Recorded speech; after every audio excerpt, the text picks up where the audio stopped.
네, 안녕하세요. 4월 8일 월요일 짱목과 말씀 수다의 시간입니다. 오늘 우리 주신 하나님의 말씀은 요한복음 2장 23절부터 25절의 내용의 말씀입니다. 하나님 말씀을 보시겠습니다.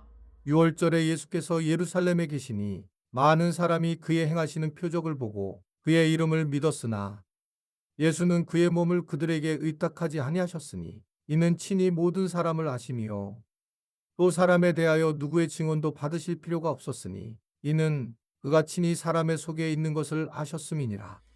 네, 오늘 말씀을 보면 무리인가 제자인가 라고 하는 그러한 질문이 우리에게 던져지는 그런 내용입니다.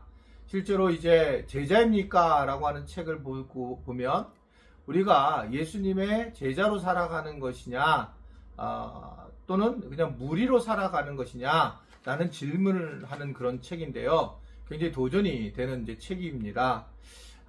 오늘 이 말씀 수다를 듣는 분들도 여러분들은 무리인가요? 예수님을 따르던 아니면 제자인가요? 요 대답이 굉장히 중요해요. 오늘 말씀을 보면 6월절에 많은 사람들이 있었는데 예수의 표적을 보고 예수님의 이름을 믿었다 이렇게 얘기를 하고 있는 겁니다.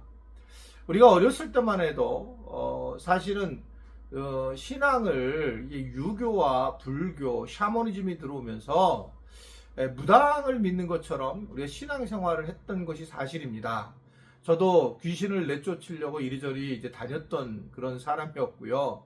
그게 지금은 잘못됐다 이런 걸 떠나서 그런 것이 전부인 것처럼 보인 겁니다. 예수님을 십자가에서의 상에서의 나를 위해 달리셨다라고 하는 것에 대한 머리와 마음으로 믿기 전에 귀신을 이제 내어 쫓으면서 어떤 그 은사의 결과를 가지고 하나님이 살아계시다. 뭐 방언을 통해서 정말 성령님이 계시는구나. 뭐 이런 것이 도움이 돼서 하나님을 믿을 수도 있겠지만 그러나 이러한 어떤 결과물을 보고 예수님을 믿게 되면서 어려운 상황에 처할 수도 있다라고 하는 것을 볼 수가 있는 겁니다. 표적을 보고 예수님을 믿게 되면 계속 표적을 쫓아다니게 되고 나중에 보면 신앙 자체가 결국은 이 표적을 바라보면서 다니기 때문에 신비주의에 빠질 가능성이 상당히 많이 있습니다. 여러분 우리가 다른 사람하고 이야기를 나눌 때에 내게 일어난 신비로운 이야기를 하고 표적을 이야기하기보다 내가 부족하지만 하나님이 나를 얼마나 사랑해 주고 계시는지 또 나는 그거로 인하여 하나님을 얼마나 사랑하게 되었든지 이런 것들이 훨씬 더 중요한 얘기지 내가 이랬을 때 이런 표적이 있었다라는 것이 교회의 중심 메시지가 되게 되면 교회는 건강을 많이 잃을 수 있다라고 생각하게 됩니다. 오늘 보게 되면 결국은 표적을 보고 이것을 믿게 되면 이 세상에서 표적을 보고 안 믿는 사람이 어디 있을까요? 이단들을 보게 되면 또 이상한 그런 교회들을 보게 되면 거기서 이제 목사님들이 귀신을 내어 쫓고 표적을 이제 드러나게 되면서 사람들이 그 표적을 보고 이제 교회를 나오게 되고 그러다 보면 이제 목사가 거의 이제 슈퍼맨처럼 되면서 교회가 예수님이 중심이 아닌 목회자가 중심이 되는 그러한 건강하지 못한 모습을 굉장히 많이 보이는 걸 볼 수가 있습니다. 예수님은 실질적으로 그래서 이 많은 무리들이 따르는 것에 대해서 사실은 그렇게 기뻐하지 아니하고 제자들을 만드는데 굉장히 관심을 가지게 있었다는 겁니다. 무리들은 결국은 결과라든지 표적을 보고 따르지만 제자들은 예수님과 함께 동역하며 믿음으로 함께하는 것이 중요하게 생각하는 것을 우리가 알 수가 있기 때문에 그렇습니다. 오늘 그래서 예수님은 그런 얘기를 하죠. 사람에 대해서는 누구도 증언 받으실 필요가 없고 사람 속에 있는 것을 알았다. 예수님이 이제 이 땅에 오셔서 하나님이시잖아요. 그러면서 제일 많이 깨달은 것은 인간의 죄성 자체를 아마 보셨을 거예요. 사람으로서 이 땅에 사람으로 오셨을 때에 결국은 이 세상에서 사람으로 믿을 수 있는 것은 아무도 없다라는 것을 제자들을 통해서도 깨닫게 되고 또 당신을 환영하고 그리고 뭐 굉장히 축하를 했던 그러한 종려나무 가지를 흔들었던 군중들에 의해서도 아마 그런 일을 겪게 되고, 여하튼 사람들은 믿을 것이 없다라는 것이 제가 볼 때 예수님이 이 땅에서 알게 된 말씀이 아닌가. 사람은 결코 신뢰의 대상이 될 수 없다라는 것을 이야기하는 겁니다. 우리가 그러나 사람에 대해서 포기하지 않는 이유는 뭡니까?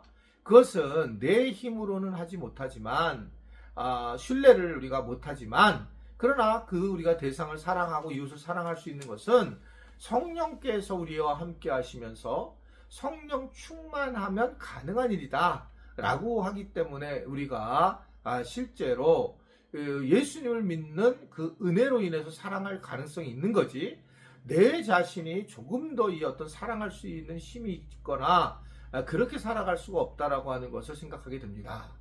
목사인 저도 마찬가지라고 생각해요. 어떻든 간에 계속 집중적으로 기도하면서 성령 충만하고, 그리고 성령이 주신 믿음을 가지고 세워지기를 원하지만, 잘못만 살짝만 하면 금방 우리는 죄 속에 빠지는 그런 존재라는 걸 저는 너무나도 잘 알고 있습니다. 그래서 뭐 내가 이걸 잘 이겨내느냐 이걸 떠나서 정말 이게 위험하구나라는 것들을 늘 생각해요. 한번 제가 말씀을 드린 적이 있죠. 알코올 중독자들이 알코올 중독을 빠져나오는데 본인들을 알코올 중독자입니다, 나는 알코올 중독자입니다 라고 계속 자아를 이야기하거든요.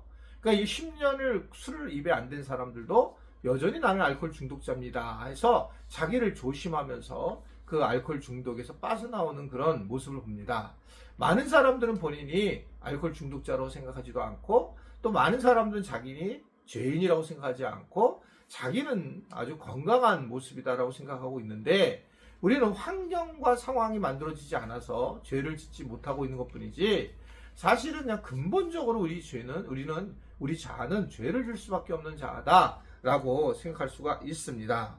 사람은 신뢰의 대상이 될 수 없고, 우리가 성령님이 주시는 그래서 믿음을 가지고 사람들을 대하고, 그리고 주님이 하셨다는 고백이 그래야지만 우리가 주님께 영광을 돌리기도 하고 우리의 이 죄성 자체를 그대로 인정하는 그런 모습이 우리의 모습이 아닌가, 이런 생각을 하게 됩니다.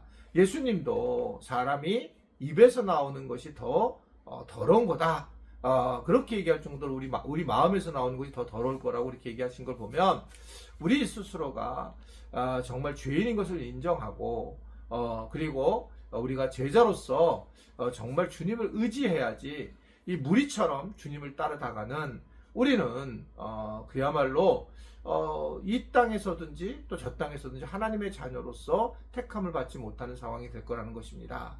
아무쪼록 우리가 제자로서의 삶을 잘 살아가며 철저하게 주님을 의지하며 성령 충만한 삶을 살 수 있게 되기를 주님의 이름으로 부탁을 드립니다. 기도하겠습니다. 하나님, 우리가 예수님을 믿고 있으면서 혹시 표적을 보고 믿는 것은 아닌지, 우리가 기적을 보고 믿는 것은 아닌지, 예수님을 믿다가 기적을 볼 수도 있고 표적을 볼 수도 있지만 그러한 무리와 같은 모습이 아닌 제자의 삶을 우리 모두가 살아가도록, 주님 충분합니다, 주님 한 분이면 고백할 줄 아는 우리 모두가 되도록 도와 주옵소서. 예수님의 이름으로 기도드리옵나이다. 아멘.